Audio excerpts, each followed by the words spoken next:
শুভ সকাল সবাইকে। আজকের সকালটা ছিল একদম অন্যরকম, কারণ আজকে ছিল আমার বাবার জন্মদিন। তো নিয়ম মতো আজকে সকাল সকাল ঘুম থেকে উঠে পড়েছি, আর উঠেই সকালে দরজা জানালাগুলো সব খুলে দিলাম। আর তারপরে আমি নিয়ে নিলাম আমার যে লেবু চাটা, আর লেবু চাটা খাওয়ার পরেই আমি নিয়ে নিলাম গরম গরম ভাত আর ইলিশ মাছের ঝোল।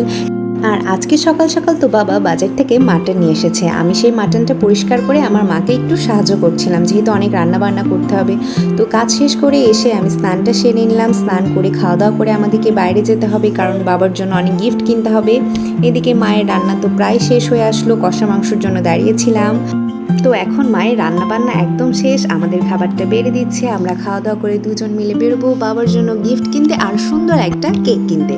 তো আমরা একটা অটো নিয়ে বেরিয়ে পড়েছি দোকানের উদ্দেশ্যে। তো দোকানে যাচ্ছি, বাইরে যাচ্ছি, আর আমাদের তো মেইন কাজ হচ্ছে ফুচকা খাওয়া।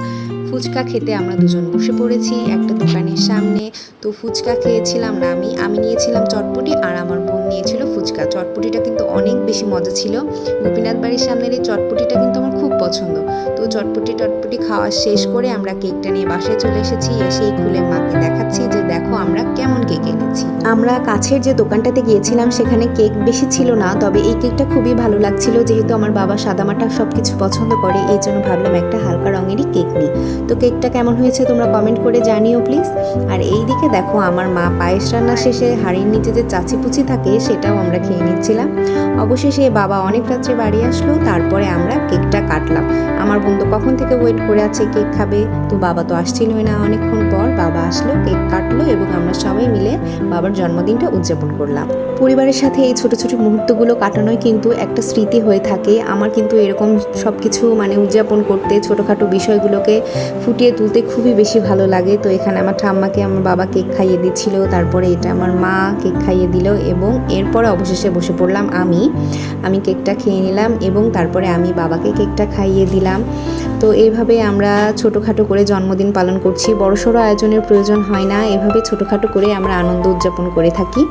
তো এরপরে দেখো বাকি পায়েসটা বাবা খেয়ে নিচ্ছে। আমার বাবা কিন্তু পায়েস খেতে অনেক বেশি পছন্দ করে, তাই মা পায়েস করেছে স্পেশালভাবে বাবার জন্য। এই সুন্দর আর কিউট মুহূর্তটার ভিডিওটা না করলেই কিন্তু নয়, তাই না? এরপরে আমার মা কেকটাকে নিয়ে সুন্দর করে ডিস্ট্রিবিউট করে দিচ্ছে। যেহেতু আমাদের বাসায় নিচতলায় একটা ছোট্ট পিচ্চি আছে, ওকে নেমন্তন্ন করা হয়েছিল কিন্তু ও আসেনি। এই কারণে আমার মা বলছিল কেকটা প্লেটে তুলে ওকে দিয়ে আসবে। ছোট বাচ্চারা তো সবসময় আসতে চায় না, ছোট বাচ্চা কাচ্চা না থাকলে, খেলার সাথী না পেলে। তো এরপরে আমি এক পিস কেক নিয়ে নিয়েছি। কেকটা নিয়ে খাচ্ছিলাম আর বসে বসে মায়ের কেক কাটা দেখছিলাম, কারণ ভবিষ্যতে আমাকেও এইসব দায়িত্ব পালন করতে হবে, তাই না? আর এই দিকে দেখো আমার পেটুক বুট কতগুলা কেক নিয়ে নিয়েছে, পুরা কেকগুলা ও খেয়ে নিচ্ছে একা একা। তো রাতের খাবারটা খেতে খেতে আজকের ভিডিওটা এখানে শেষ করছি। ভালো লাগলে অবশ্যই ফলো দিয়ে পাশে থাকবে।